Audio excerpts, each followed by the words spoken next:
I had an idea and I inspired myself. So here I am. I am going to answer frequently asked questions that I get a lot because they're great questions, so I get them all the time. I'm going to try to wrap this up. I've been shooting this thing and reshooting this thing because I want to get it concise and I talk too much. But anyway, I am working like a dog and the scale isn't moving. Well, first of all, the scale is not your friend. But I understand it's a measurement tool that most of you are obsessed with, so I just try to suck it up and go along with it. The scale is a measurement. It's one of measurements. Body fat, inches, how your clothes fit, how you feel, what your energy level is, what's your confidence level. Those are all very important measurements too, but we'll just talk about the scale for a minute. Do you know how many calories you are supposed to consume in a day? And do you know how many calories you actually consume in a day? And what those calories consist of? Yes, I answered a question with a question. It's fun. So there's calorie calculators all over the place. Those calorie calculators will often give you a different number because even though it's an equation, it's not a science. So shoot for whatever that number is, but be patient with yourself. Be kind to yourself. Understand it's a target. It's a big goal, and you're just trying to find the sweet spot inside the big goal. So use the calorie calculator, find out how many calories you're supposed to burn, and shoot for that number. If you want to lose weight, it's about 500 calories less a day. So either burn it in working out or don't eat it, or a combo of both. Burn some of it working out and don't eat some of it. So if you eat regularly, your body is very happy with you. Your body learns to trust you. So I recommend to all of my clients, eat within an hour of waking. Eat every 2 to 3 hours after that. Do not eat 2 to 3 hours before bedtime. I don't care what the time on the clock says because you all work different schedules and have different lives. Some of you work nights, some of you work days, some of you work from home, some of you are stay at home. So I don't care what time the clock is. Eat within an hour of waking. Eat every 2 to 3 hours. Don't eat 2 to 3 hours before bedtime. So if you need 1,800 calories in a day and you're going to eat 6 times a day, do the math. It's about 300 calories each meal, which if you don't feel like eating that, you can do, mix it up, play with it a little bit, but try to hit your calorie goal at the end of the day. MyFitnessPal is a phenomenal resource for logging what you ate, and it will break it all down for you in the macronutrients, how many carbs, how many fats, how many proteins. So MyFitnessPal is a great resource. So figure out how many calories you need and then tweaking it. If you're working out and you don't have the energy, if it's the middle of the afternoon and you're falling asleep, you may not be eating enough, so you may need to add a healthy snack. Just add 100 or 200 calories and keep track of that and hold that number to where you feel good through the day. You've got the energy to get through your life. Hold that number for 5 to 7 days and see what the scale does. It should move once you found the right spot. So please don't hang yourself on this. Don't think I'm only going to eat 1,200 calories and that's going to make it work.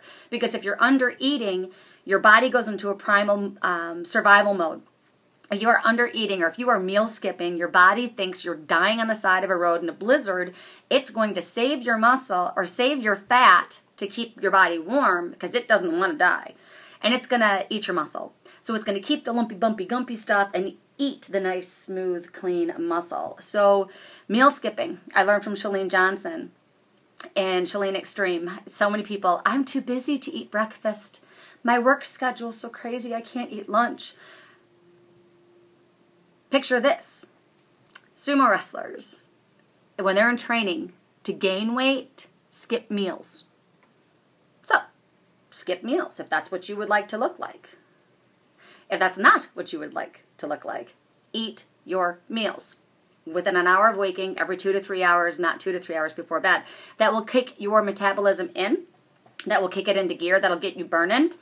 One of my women I just admire and respect so much, Donna Tobia. If you're ever in Nashville, Tennessee, you have to go look her up. She's amazing. She's who got me into fitness. When she was working with me on my food journal, she was helping me tweak. And if you are a Beachbody customer and you go through those food programs, you'll see they do this for you. But if you're not a Beachbody customer, then just keep this in mind as you're going through. You eat a protein, and there's certain chemicals in your body that are like, ooh, party, yay, I'm going to go attack the protein, so the body will eliminate it and pass it on, i.e. doesn't go on your butt. There are other chemicals where you add a healthy fat. They're like, yay, party, and they go help attack the healthy fat and eliminate it. You want more people to that party. So if you can eat a protein and a healthy fat at the same time, you get more people attacking, I say people, you know what I mean? You get more things, more enzymes attacking the food, breaking it down and dissolving it and getting it out of your body. So instead of eating just raw almonds, eat raw almonds and dried cranberries. Instead of eating an apple, eat an apple with peanut butter. Instead of eating a piece of turkey breast, eat a turkey breast with some avocado and maybe a little bit of goat cheese. So that will get more enzymes crunching, that will get that food processed and off your body, not on your butt. How awesome is that? How much water should I drink? A lot. And you guys telling me, I'm drinking a lot, I drink so much water, if I drink any more I'm going to drown. You guys tell me this all the time. So here's your rough number. About half of what you weigh, you should drink in plain old water. Not iced tea. Not coffee, not decaf coffee, not herbal tea, just plain water. Just drink your water. Add a cucumber to it. Add some lemon to it if you just feel the need. Stay away from the chemical crap. You know how I feel about that. But roughly half your body weight in ounces. So if you weigh 150 pounds, roughly 75 ounces of water. A trick I learned a long time ago is find a favorite water bottle. This one's mine. I love this thing. I refill it. I use it because I can put it in the dishwasher. It is dishwasher friendly and it's BPA free. So I love using that thing. And I'll just refill it. I keep it with me all the time. It's like my cell phone. It's an appendage. I have it with me everywhere. So I'm looking at my notes to make sure that I'm doing everything that you guys asked me about. Oh, the final one. I can't afford to work out. I can't afford to eat right. I can't afford. I can't afford. I can't afford. I hear ya. Really. I do. I do. So, find a fit club near you. I host one year-round and another one during the school year. It's free. You go to teambeachbody.com, enter your zip code, and it will fire back free workouts in your area.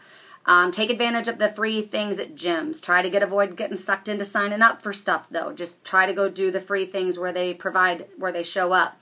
Make friends with people that like to exercise. Then your hanging out social time is over handlebars or rollerblades, or it's a walk, or it's a jog or a run. That also is a much less expensive way than going out for dinner and drinks, and it's definitely on the more healthy side as well.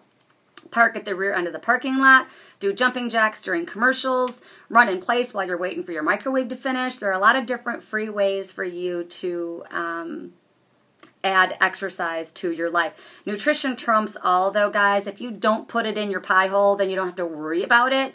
So food journaling, seriously, is the best way to keep track of what you're doing to yourself, both food and beverage. If it goes in here, it needs to be recorded somewhere, because it shows up somewhere. Even if you don't write it down, it still shows up somewhere. So I encourage you to do that. Shakeology, of course, for me, it's been a game changer. It's totally helped my cravings. It's increased my energy, makes me feel really good, improved my hair, my skin, my nails. It's just a great thing to do.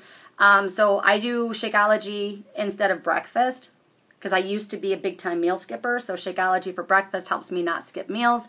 It's a reasonable cost. It's about $4 a day, the way that I do it with the wholesale discount, or you can pay full price, which is about $5.50 for a meal, which is not that much when you think about it. You know, go measure your lunch bill for a week and see what happens to it. But anyway, I'm talking too much as usual. I hope this helps you. Questions, comments, feedback. Oh, P.S., not a dietitian, not a brilliant rocket scientist, just a very busy mom who had to figure this stuff out to try to get a lifestyle that I can live with and be comfortable with. So there's my disclaimer. I don't have the little words typed across or rolling up your screen, but you know what I mean. So just here to help. Let me know how I can do that for you, and I will talk to you soon.